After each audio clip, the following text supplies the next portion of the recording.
পরে খবরে চোখ রাখবো। ডায়মন্ড হারবার হাসপাতালে তরুণীর মৃত্যু, চিকিৎসকের ওপর চড়াও মৃতের পরিজনরা।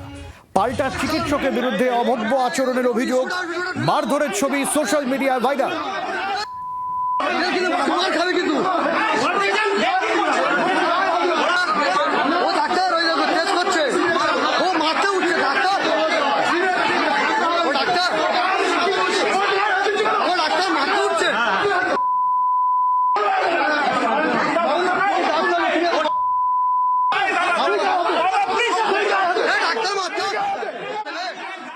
হসপিটাল অথরিটি থেকে খবরটা আসে, তারা তার উইদিন ফিউ মিনিটস আমাদের পুরো টিম হসপিটালে যায় এবং মেয়েটির সঙ্গে কথা বলার পরে আমরা কয়েক ঘন্টার মধ্যে যে মূল যে অ্যাকিউজড তাকে আমরা অ্যারেস্ট করতে সক্ষম হই। বিনোদ পণ্ডিত ওই হসপিটালেরই একজন, একটু যেহেতু প্রাথমিক স্তরে আছে তদন্ত, আমি খুব বেশি কিছু বলবো না, কিন্তু যেটুকু এখন পর্যন্ত পেয়েছি ওখানে সাফাই কর্মী, তাকে আমরা অ্যারেস্ট করতে সক্ষম হয়েছি। এবং ওর একটা যে প্রাথমিক ক্লু আমরা পেয়েছিলাম, যেটা আমাদের মাইনর ভিজি আছে, তো ওর হাতে একটা ট্যাটু ছিল খুব বড় আকারের, তো সেটা ম্যাচও করে গেছে।